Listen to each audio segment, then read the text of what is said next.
گناه مانعی است که باعث اختلاف و جدایی بین انسان و خدا می شود.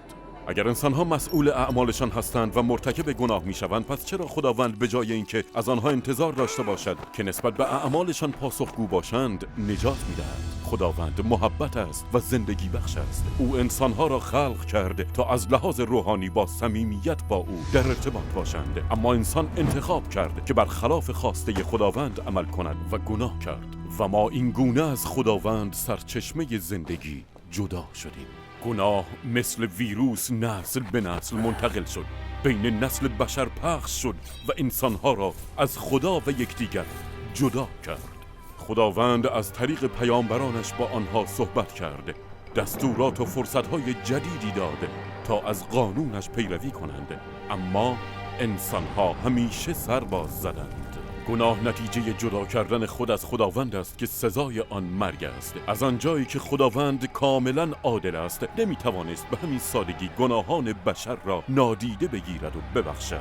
خداوند منزه و قدوس است، ذاتاً خدا با گناه مصالحه نمی کند. بنابراین آیا این به عهده ما نیست که بخشش او را به دست آوریم و از قضاوت دور بمانیم؟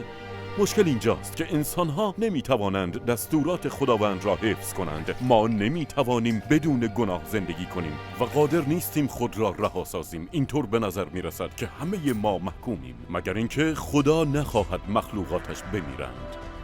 او بخشنده و با محبت است و از ما می‌خواهد برگردیم و در تمام زندگی او را همراه داشته باشیم. خداوند در ابتدا با ابراهیم و در ادامه از طریق پیامبران دیگرش در طول قرن‌ها و به تدریج برنامه خود را آشکار کرد و نجات دهنده را فرستاد. کسی که جریمه گناه بشر را پرداخت، آن نجات دهنده عیسی است. او از جایگاه پرجلالش در آسمان به شکل انسان به زمین فرود آمد و بدون گناه کردن زندگی کرد، کاری که ما هرگز نتوانستیم. سپس عیسی با رضایت خود مسئولیت گناهان ما را پذیرفت و مجازات ما یعنی مرگ روحانی را یک بار و برای همیشه از بین برد. او با مرگ متوقف نشد. عیسی از قبر برخاست، مرگ و گناه را شکست داد و سبب شد تا ما بتوانیم به رابطه با خداوند بازگردیم. خدا ما را دوست دارد و به خاطر اینکه انسانها قادر نیستند خود را بازگردانند، عیسی ما را از گناه و مرگ رها ساخت تا شاید ما نجات یابیم و با او زندگی کنیم. اکنون ما باید فداکاری که عیسی برای ما انجام داد را بپذیریم تا از آزادی و بازگشت رابطه دوباره با خداوند لذت ببریم.